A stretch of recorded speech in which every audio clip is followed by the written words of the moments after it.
Más adelante, en 1928, con ese espíritu de luchador antiimperialista y solidario, Gilbert decide irse a Nicaragua para integrarse como un simple raso al ejército defensor de la soberanía nacional que comandaba el general de hombres libres, Augusto César Sandino. Y en menos de un año, este muchachito que llega de República Dominicana a integrarse al ejército de Sandino, llega a ser capitán de ese ejército patriótico y uno de los principales ayudantes del general Sandino. Retorna a su patria en 1929 y se convierte en un ciudadano común y corriente, trabajando como un humilde obrero y luego como panadero, sin hacer nunca alarde de su condición de patriota dominicano y continental. En la década de 1950, se inscribe en la Universidad Autónoma de Santo Domingo y en 1954, con 55 años de edad, se gradúa de licenciado en filosofía y en 1956 de doctor en filosofía.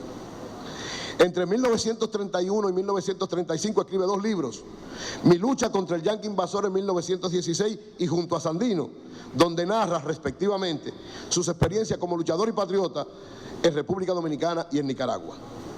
Ambos libros fueron publicados por la Universidad Autónoma de Santo Domingo posterior a su muerte. En 1965, cuando nuevamente las tropas norteamericanas invaden la República Dominicana y mancillan nuestra soberanía, Gregorio Urbano Gilbert, el jovencito héroe de 1917, ahora con 66 años y muy enfermo, se levanta nuevamente en contra de esta nueva afrenta contra su patria y apoya el movimiento constitucionalista dirigido por el coronel Francisco Alberto Caamaño Deñó. El 14 de junio de 1965, en un histórico mitin celebrado en el Parque Independencia, Gilbert pronuncia uno de los más motivadores discursos para levantar los ánimos y apoyar a los combatientes dominicanos que protagonizaban a golpes de heroísmo la Revolución de Abril de 1965 y que enfrentaban con firmeza patriótica esta segunda intervención militar norteamericana.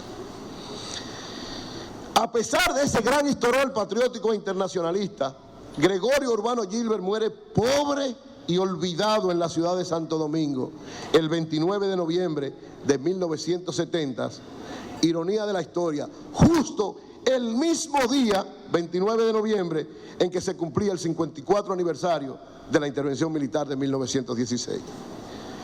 Y aunque existen varias escuelas, varias calles que llevan el nombre de Gilbert, lo cierto es que hoy día, a más de un siglo de su nacimiento y casi medio siglo de su muerte, él, Gilbert, sigue siendo un gran olvidado, un discriminado y un hombre que no ha sido justamente valorado por la sociedad dominicana. Ya es tiempo de que se le rinda el justo y merecido reconocimiento a la altura de su condición de héroe dominicano y latinoamericano. La situación de olvido y marginación de Gilbert confirma la situación de que uno de los graves problemas que tienen nuestros pueblos es que en muchas ocasiones no sabemos valorar la magnitud de sus grandes hombres y mujeres. Porque esto no solo ha sucedido con Gilbert. Con el propio padre de la patria, Juan Pablo Duarte, forjador de la nacionalidad, precursor y fundador de la nacionalidad dominicana y genio político del movimiento independentista de 1844, Duarte, se dio una situación parecida durante muchos años.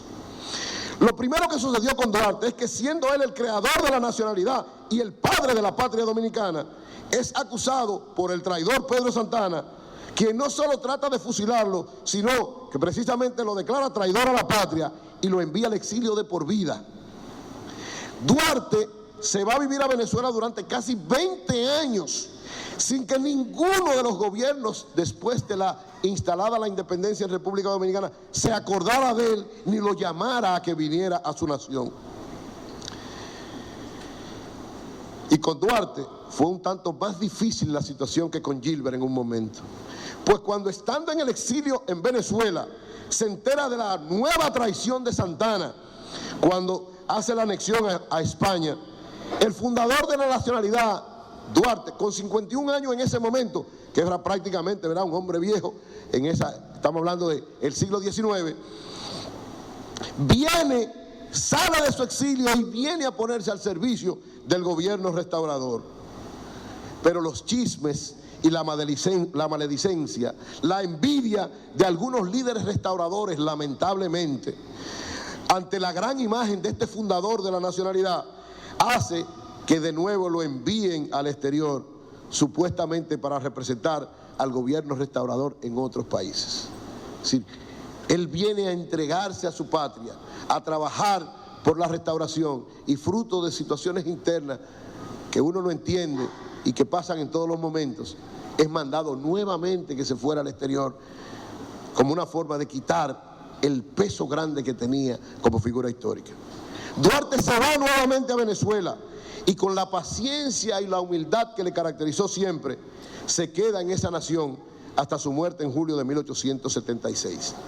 Muere solo, pobre y olvidado en un país que no es el suyo. Y no es hasta 1844, 40 años después, que su obra logra hacerse realidad, es decir, la independencia. 40 años después es que se resalta el gran valor de su figura histórica y sus restos son trasladados a Santo Domingo y se les rinde un gran homenaje. Y oigan las ironías de la historia.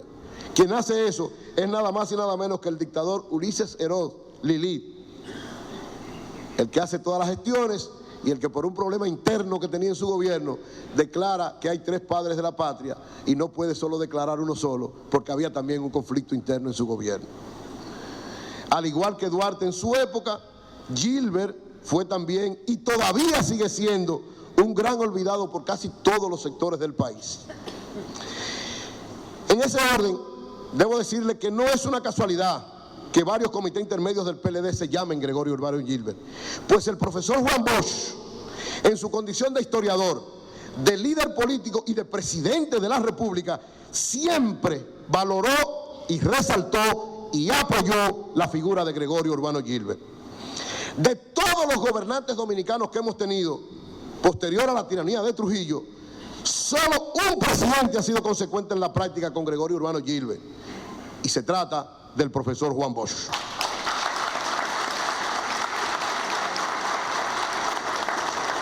Hay un hecho casi no conocido por muchas personas y que supongo que muchos de los que están aquí no lo conocen, que muestra ese alto gesto de solidaridad del fundador del PLD con el patriota Gilbert.